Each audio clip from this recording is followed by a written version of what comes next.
at the Lizzie Borden house when Morton and I rode bicycles up the east coast of America. This was in Maine. That's me bicycling down a very windy and mountainous road. I'll take you through the pictures quick. Our tent, that's when I was training for the walk. That's, oh my goodness, we were still walking there. That was 440 pounds. Walking in the Florida Keys, bikes, share the road sign. And when they say share the road, sometimes you had to be on the road. Um, oh, that's my little grand doggy Max. I think that was the Outer Banks resting on a swing. But I want to read you the part from the Lizzie Borden part of the journey.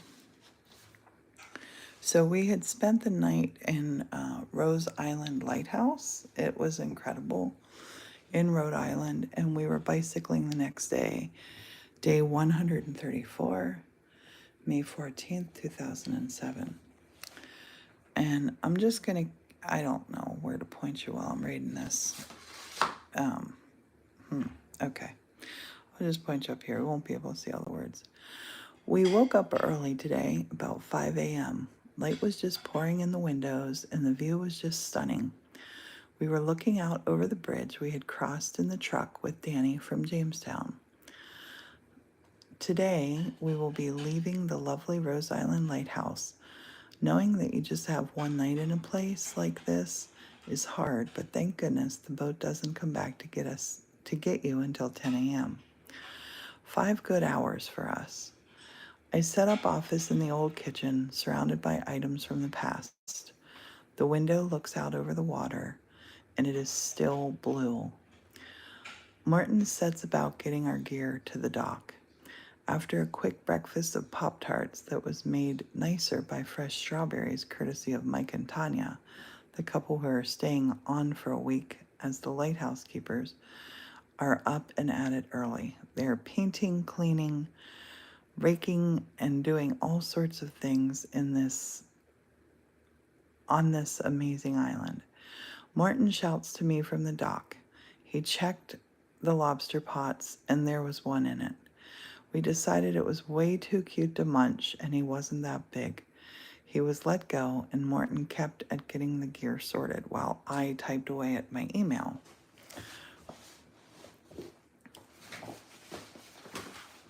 Sorry.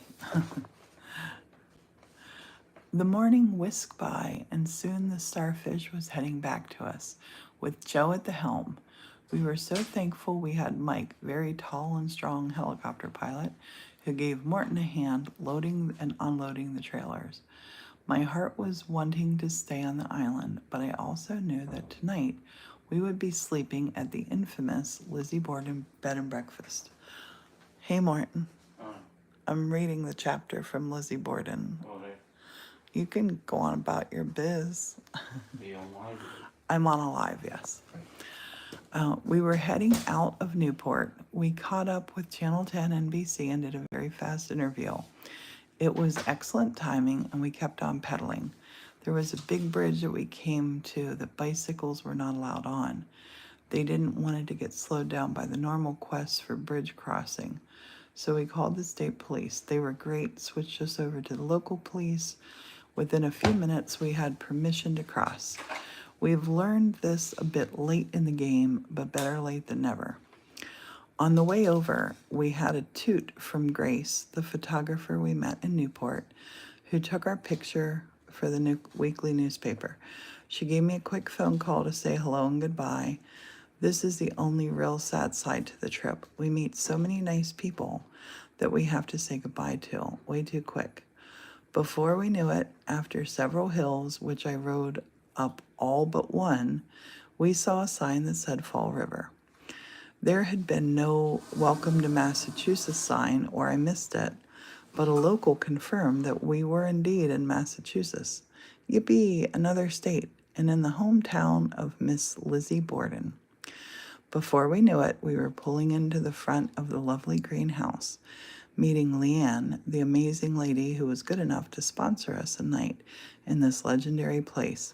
We chatted for a bit and stuck the bicycles in the barn where Lizzie said she was eating pears when the murders happened.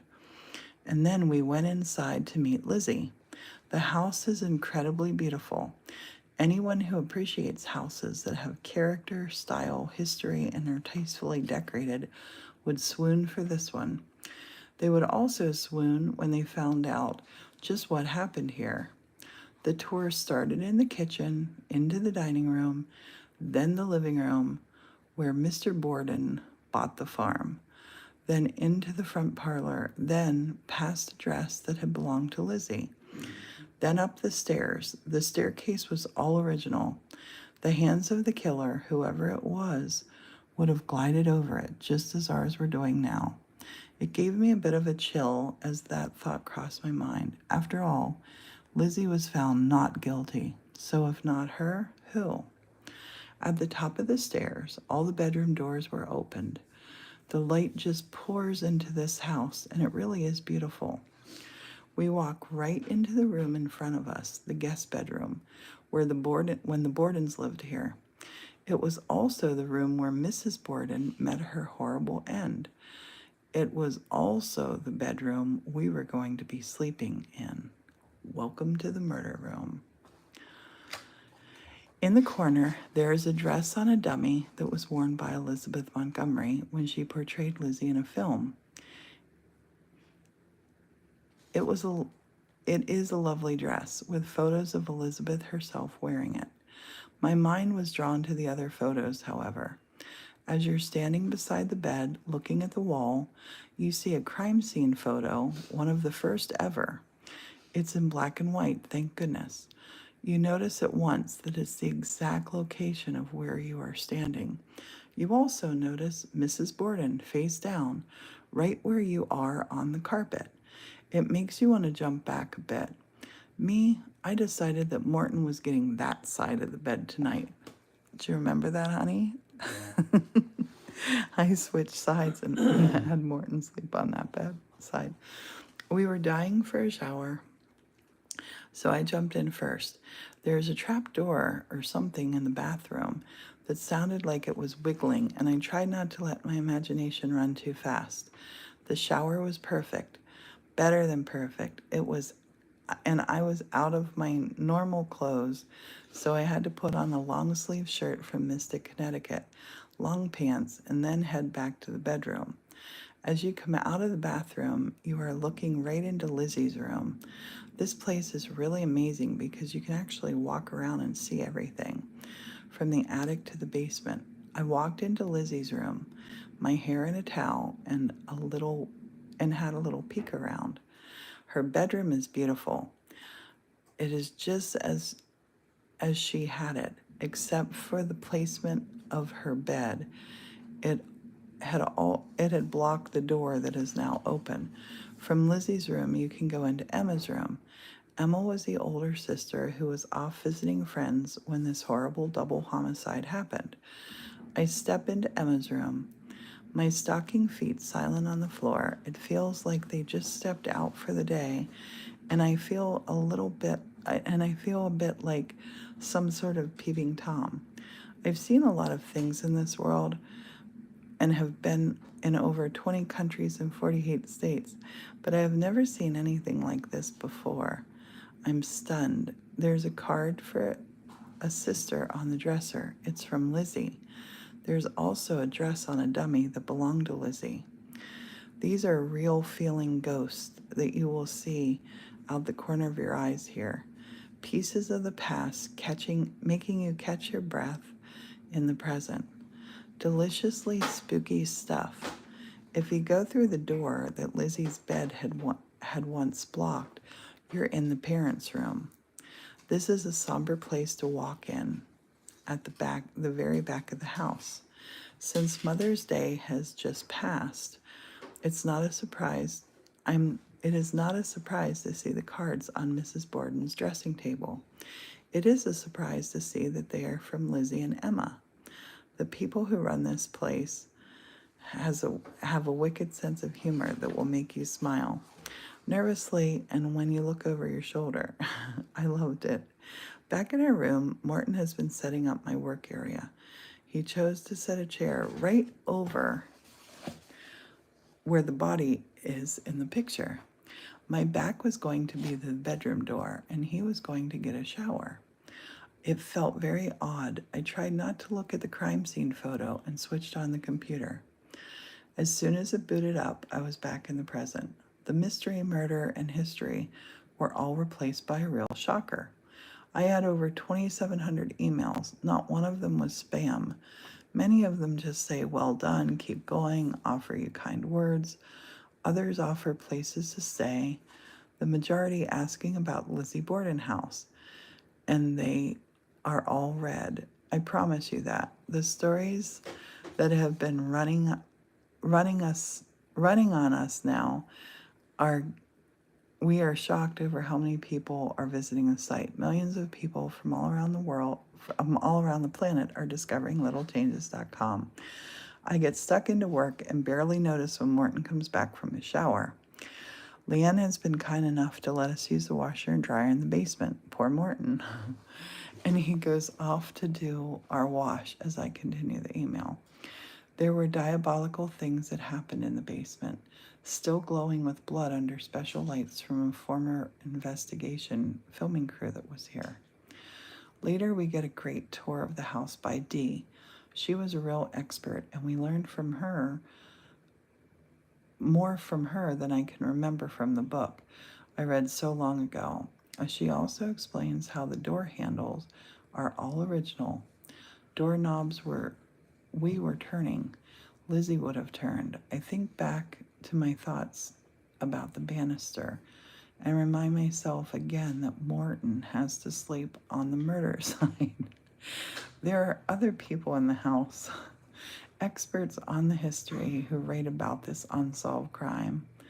Another man who's been coming back to the home doing photography. Jay shows us some very unusual photos of a face where there should be none that looks like Mrs. Borden face down. I get chills as I think about the photo in the very room I'm sleeping in tonight. Even though we sleep in different beds every night, I always have my side. There is the murder side. This is the murder side. As we go to bed, I'm on Morton's side. He asks why, and I tell him I want to be close to the bathroom. This is a lie. I want to be close to the door in case I need to make a fast escape. I also want to be further away from the murder side. I'll tell him the truth in the morning if he survives. Honey, did I tell you the truth in the morning? I honestly can't remember. You can't remember. Morton is kind enough to rub my back and as I quickly fall asleep. He doesn't even have a clue as to why I wanted his side tonight. The bed is so comfortable, though, and I'm so sleepy. I fall asleep quick, and my eyes don't open again until it's daylight. Even if Miss Lizzie would have sat down on the bed last night and sharpened a hatchet while sitting on my feet, I wouldn't have heard a thing. The bed is perfection, and the room actually reminds me of sleeping in a haunted room in my grandmother's house, where a murder had taken place over 100 years ago. To me, it wasn't scary unless I let my mind wander. Tonight, I was too sleepy to do that. Thank goodness. Day 135, May 15th, 2007. It was a Tuesday. Lizzie Borden's to Captain Haskell's Octagon House in New Bedford. That was a cool place too. Traditional breakfast at Lizzie Borden Bread and Breakfast is something very special. We ate in the dining room. If you know your history, you will know why this is wild. It is where the bodies were laid out on the tables and had delicious fresh fruit, warm bread with nuts, eggs, and cheese, home fries and Johnny cakes, and delightful conversation. The smell of coffee came creeping up the staircase and right in the bedroom. The soft light of an overcast sky came in from the shuttered windows. We had survived the night in the murder room. Morton was packing as I was frantic and working on the computer. The experience here is one we will keep with us forever. It has been a great time, great people, great tour, and now comes a great breakfast. The cook is brilliant and the food is so delicious. Morton and I are so thankful for a good breakfast. It really sets you up for a great day. Conversation at the breakfast table revolves around Lizzie and and then and the house. I got a typo there. Morton and I aren't experts, but we have really enjoyed hearing the experts speaking and asking them questions. It really is fascinating. I guess we will never really know who did it. There is a reporter and photographer coming, and we get back into the riding mode. We say our goodbyes, go out to the barn, hook up the bikes, and there is a flat tire. Was it Lizzie playing a prank or planning to hitch a ride? The house really isn't scary at all, but quite beautiful and a bit haunting. For me, it was also a nostalgic feeling. The interview is fantastic. You can just tell when someone really understands why we are doing this 2-year trek. We got a few photos. Leanne gives us these fabulous t-shirts that say, I survived the night. And I decide to not tell Morton why I wanted his side of the bed. It seems silly now. It will be something that he will tease me about. The photographer tells us how to get out of town and goes ahead and takes some action shots. Leanne also gives us a map of Massachusetts. We're so thankful that she had us stay. I want to go back on a night that I don't have 2,700 emails. For now, we ride. I replay all the events in the last few days, then months. The journey keeps surprising us, as do all of you. There are so many people now tooting and waving. It's great to meet people who are here making their very own little changes too. Never forget and never stop doing this. If any of you fancy something really different, please tell Leanne that we sent you when you go to Lizzie's. Trust me, you will love it. It is fantastic, fun, and a real life whodunit. Oh, Morton and I see the signs for New Bedford. A James Taylor song plays in my head as we follow the signs for our road. Oh, honey, doesn't that make you want to just go jump on a bicycle again? No,